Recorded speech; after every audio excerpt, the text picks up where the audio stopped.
সবাইকে আমন্ত্রণ জানাচ্ছি সময় সংবাদের ফেসবুক পেজে। আপনাদের সঙ্গে যুক্ত হয়েছি দুবাই, সংযুক্ত আরব আমিরাত থেকে। আমি মাকসুম আলম খান। এইখানে বাংলাদেশ এবং ভারত হাই ভোল্টেজ একটা ম্যাচ। অবশ্যই বাংলাদেশ গেল কয়েক বছর বাংলাদেশ এবং ভারতের যে রাইভালরিটা মাঠে মানে খুবই টাইট ম্যাচ হচ্ছে।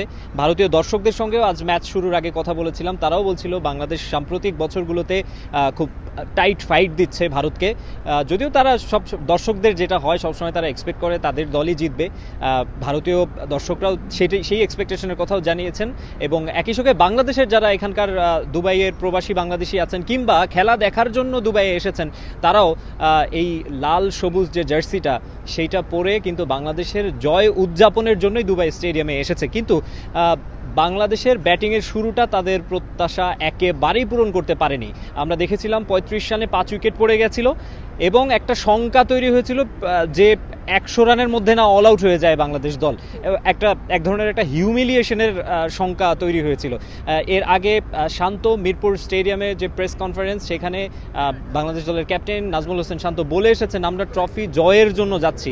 সেখানে প্রথম ম্যাচই যদি এইভাবে মানে যে শঙ্কাটা জেগেছিল যে 100-র নিচে অল আউট হয়ে যায় কিনা, ওই রকম হিউমিলিয়েশনের মধ্যে বাংলাদেশ পড়তো, তাহলে আসলে টুর্নামেন্টে কোনো ধরনের হোপই বাংলাদেশের জন্য থাকতো না।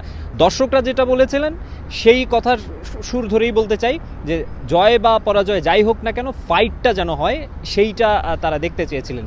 দলকে সেই ফাইটটাতে রেখেছেন তাওহিদ হৃদয়। তিনি তার ক্যারিয়ারের প্রথম ওডিআই সেঞ্চুরি করেছেন। আমরা দেখেছি বেশ কিছু ক্র্যাম্প করছিল, বেশ অস্বস্তিতে ভুগছিলেন, তারপরও তিনি যে ইনিংসটা খেলেছেন 35 রানে 5 উইকেট পাওয়ার পর সেই রানটাকে টেনে নিয়ে গেছেন একটা ফাইটিং স্কোরে। 228 করেছে শেষ পর্যন্ত বাংলাদেশ এবং তার সঙ্গে একেবারে যোগ্য সঙ্গটা দিয়েছেন জাকের আলী অনেক। তিনি করেছেন 68 রান। যদিও তাদের স্ট্রাইক রেট নিয়ে অনেকেই বলতে পারেন যে এই 154 রানের জুটি তারা এরপর মানে আরেকটু হয়তো মেরে খেলতে পারতেন রানটাকে, হয়তো ব্যাটিং উইকেটটাকে দেখে যতটুকু মনে হয়েছে এটা অন্তত 300-র কাছাকাছি একটা স্কোর যদি দাঁড় করাতে পারতো বাংলাদেশ, তাহলে ভারতের জন্য এটা একটা বাড়তি প্রেশার হয়ে দাঁড়াতো। এটা মানে খুব ভালো ব্যাট করার জন্য বেশ ভালো উইকেট মনে হয়েছে। কিন্তু শেষ পর্যন্ত আসলে সেটা হয়নি। বাংলাদেশ ওই যে আর্লি কলাপস, শুরুতেই যে কলাপসটা ছিল সেখান থেকে 228 বাংলাদেশ দল থেমে যেতে হয়েছে বাংলাদেশ দলকে। এখানে মাহমুদুল্লাহ রিয়াদের অভাব বাংলাদেশ দল কিছুটা হলেও ভোগ করেছে, অভাব বোধ করেছে।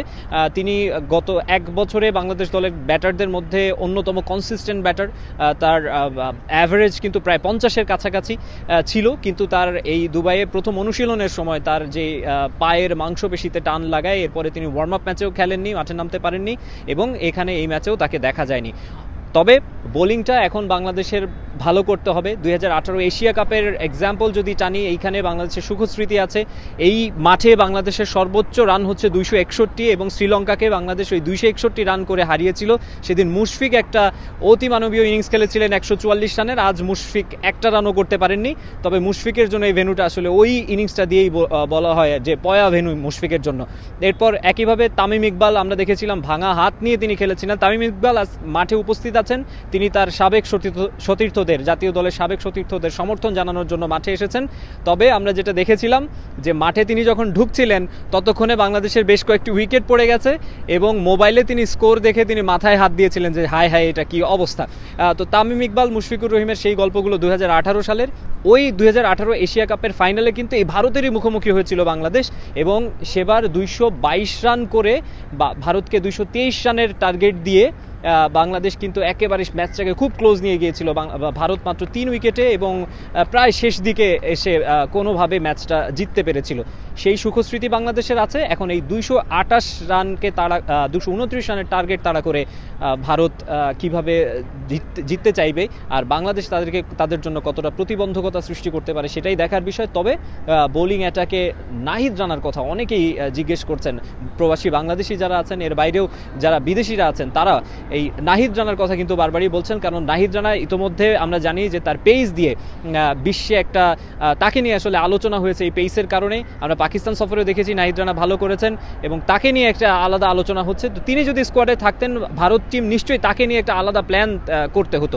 তবে এখন বাংলাদেশি বোলারদের উপরে দেখা যাক এই রানটাকে তারা কিভাবে ডিফেন্ড করতে পারেন। তো আমার কাছে আপাতত দুবাই আন্তর্জাতিক ক্রিকেট স্টেডিয়াম থেকে এই ছিল সবশেষ। পরবর্তীতে আরও আপডেট নিয়ে আপনাদের সামনে হাজির হব।